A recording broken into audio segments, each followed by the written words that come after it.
नमस्कार दोस्तों, स्वागत है आपका अपने YouTube चैनल नॉलेज क्लब में। आज हम यहाँ पर भारत के भूगोल के बारे में पढ़ेंगे। पहला टॉपिक हमारा यही है कि हम भारत की स्थिति के बारे में पढ़ेंगे, भारत के बारे में जानेंगे, यानी हम पढ़ेंगे क्या, भारत का परिचय।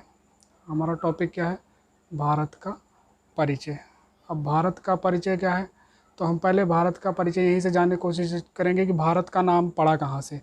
तो पहला मेरा ऐसा मानना है कि ऋग्वैदिक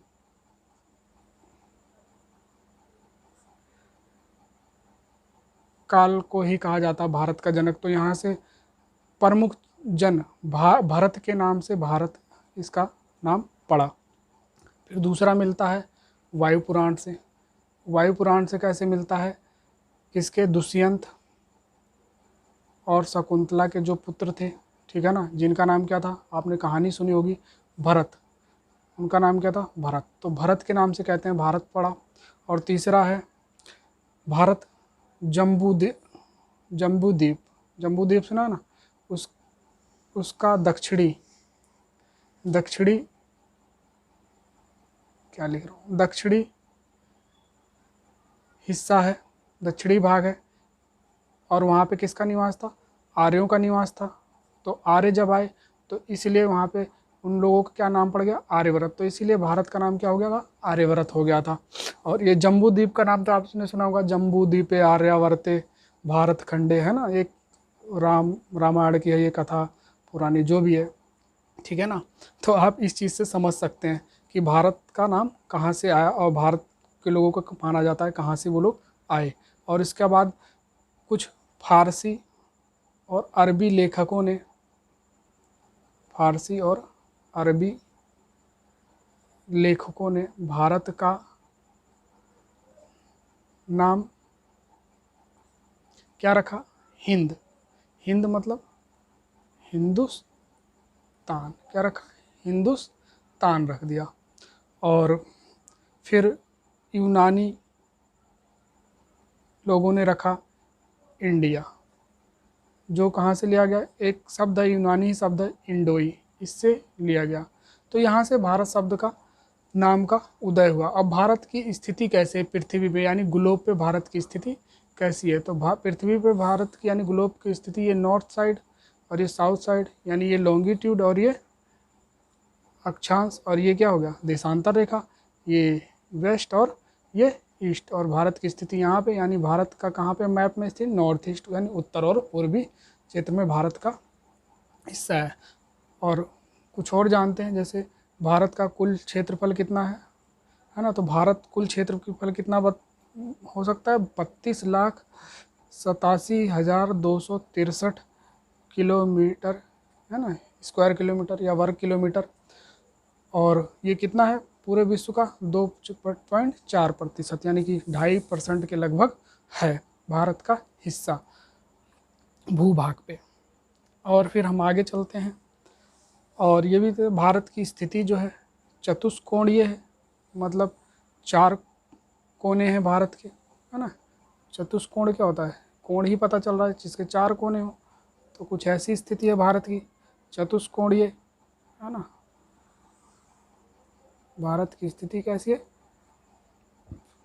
चतुष्कोणीय, यानी ये नॉर्थ साइड और ये ईस्ट साइड और ये वेस्ट साइड, और नीचे हमारे कन्याकुमारी पे क्या, साउथ साइड। अब ये भी आता है कि इसकी लंबाई कितनी है,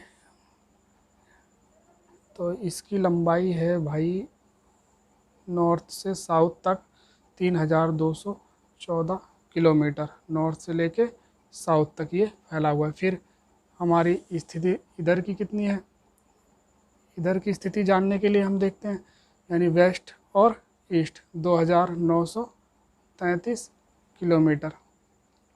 और इस तरीके से हमने इसके क्षेत्रफल के बारे में जाना कि ये कहाँ से कहाँ तक फैला हुआ है। अब इसके हम तटीय जो स्थलीय क्षेत्रों के बारे में जानते हैं, जैसे कि कुछ कंट्री हैं जो हमारे पड़ोसी देश हैं, जैसे कि अफ़गानिस्तान, है ना, और फिर पाकिस्तान पाकिस्तान है, अफ़गानिस्तान हो गया, पाकिस्तान हो गया, ये हमारा क्या हो गया, चीन, यहाँ पे क्या हो गया, तिब्बत, तिब्बत हो गया, ये हमारा क्या हो गया, नेपाल हो गया, है ना। और ये हमारा क्या हो गया, भूटान हो गया। ठीक, अब और क्या क्या बच गया, ये बचा है बांग्लादेश, बांग्लादेश। और ये हो गया हमारा म्यांमार, जो कि कभी क्या था, बर्मा के नाम से जाना जाता था, है ना, जो कभी बर्मा के नाम से जाना जाता था। फिर उसके बाद नीचे एक और कंट्री है मालदीव, जो कि चारों तरफ पानी से घिरा हुआ है। और ये श्रीलंका, श्रीलंका है। अब हम थल क्षेत्रों के बारे में जानते हैं। तो अफ़गानिस्तान ऐसा देश है जो हमारे साथ क्या है, बहुत से कम बाउंड्री शेयर करता है, 106 किलोमीटर के लगभग। और यहाँ पे जिसके बीच में जो रेखा खींची गई है, इस रेखा को बोलते हैं, जो कि 1896 में खींची गई दूरंद रेखा, जो कि आज़ादी से पहले भारत और अफ़गानिस्तान के बीच में खींची गई थी, लेकिन अब प्रेजेंट टाइम में ये पाकिस्तान के साथ है। तो पाकिस्तान के साथ और हमारे बीच में कौन सी रेखा है, जो 1947 में खींची गई थी, वो थी रेड क्लिफ रेखा। और फिर 1914 में जो है एक रेखा और खींची गई थी 1914 में, जिसका नाम है मैक मोहन रेखा, जो कि सर मैक मोहन के नाम पे पड़ी।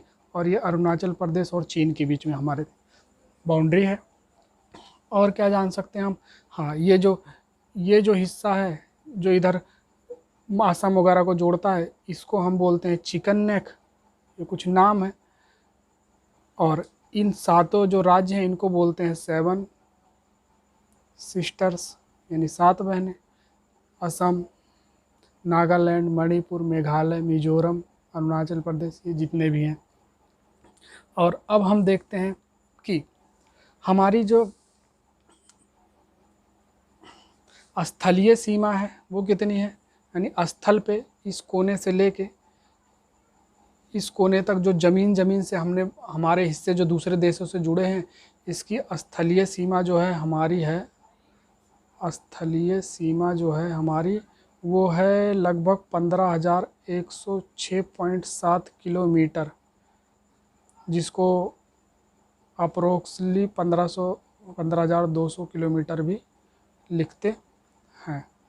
इसी तरीके से हमारी जलीय सीमा है, यहाँ से लेके ये नीचे वाला हिस्सा पूरा जल वाला, ये जलीय सीमा जो है हमारी, ये कितनी है, जलीय सीमा जो है हमारी 7,516.6, जिसको अप्रोक्स में कितना लिखते हैं कि 7,517। ये सीमा रेखा जो है ये इन सबको इंक्लूड करके है, जो यहाँ पे हैं लक्षद्वीप और अंडमान निकोबार द्वीप समूह, इन सब की बाउंड्री को लेकर मानी जाती है 7,516.6, यानी 7,517। और इसको अगर हटा दिया जाए तो ये बाउंड्री लाइन है सिर्फ 6100 किलोमीटर, यानी सिर्फ भारत की देखी जाए तो कितनी है, 6100 किलोमीटर है। और एक और महत्वपूर्ण बात है, जैसे कि एक होता है जिसको हम कहते हैं प्रायद्वीपीय। तो प्रायद्वीपीय उसको कहते हैं जो 3 तरफ पानी से घिरा हो और एक तरफ ज़मीन से जुड़ा हो। तो भारत की ये जो दक्षिण भारत है उसकी स्थिति कुछ ऐसी है, तो हम इसको दक्षिण भारत को प्रायद्वीपीय भारत भी कहते हैं। प्रायद्वीपीय भारत किसको कहते हैं, दक्षिण भारत को कहते हैं। अब ये दक्षिण कहाँ से कहाँ तक है और कहाँ तक उत्तर है, तो यहाँ पे विंध्याचल पहाड़ी से, जो एमपी में है, विंध्याचल पहाड़ी से जो है नीचे का हिस्सा जो है वो साउथ है, और ऊपर का हिस्सा जो है क्या है, नॉर्थ, यानी उत्तर भारत कहा जाता है। अब और देखते हैं क्या क्या रह गया। हाँ, ये यहाँ पे एक है, इसको बोलते हैं हम पाक जल संधि बोलते हैं, पाक जल संधि बोलते हैं, क्या बोलते हैं, पाक जल संधि। और ये कहाँ पे है, यही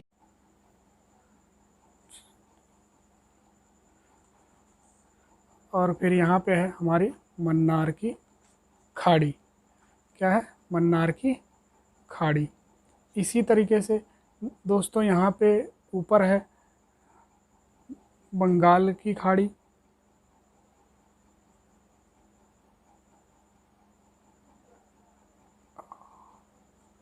और यहाँ पे है हमारा अरब सागर। और यहाँ पे मन्नार की खाड़ी और यहाँ पे बंगाल की। जिस तरह से वहाँ पे ऊपर 106 किलोमीटर बाउंड्री अफ़गानिस्तान शेयर करता है, यहाँ पे जो है बंगाल जो है सबसे, जो है बांग्लादेश जो है सबसे ज़्यादा बाउंड्री शेयर करता है भारत के साथ, 4096 किलोमीटर। यूँ देखने को तो चाइना जो है सबसे बड़ा देश दिखता है हमारे साथ, लेकिन वो उतनी बाउंड्री हमारे साथ शेयर नहीं करता जितनी बाउंड्री हमारी बांग्लादेश की हमारे साथ है, 4096 किलोमीटर। और अब हम जानते हैं हम स्थल से जो है कितने देशों से जुड़े हुए हैं? 7। जल से जो जुड़े हैं 2।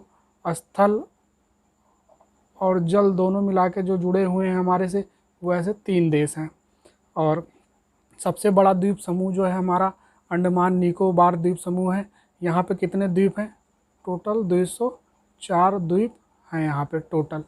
और इसी तरीके से लक्षद्वीप में जो है कितने द्वीप हैं? 43, जिसमें सिर्फ लक्षद्वीप के ओनली 36 हैं। और इस तरीके से हमारे पास टोटल कितने द्वीप हो जाते हैं? 247 द्वीप हो जाते हैं। और क्या रह गया हमारे पास?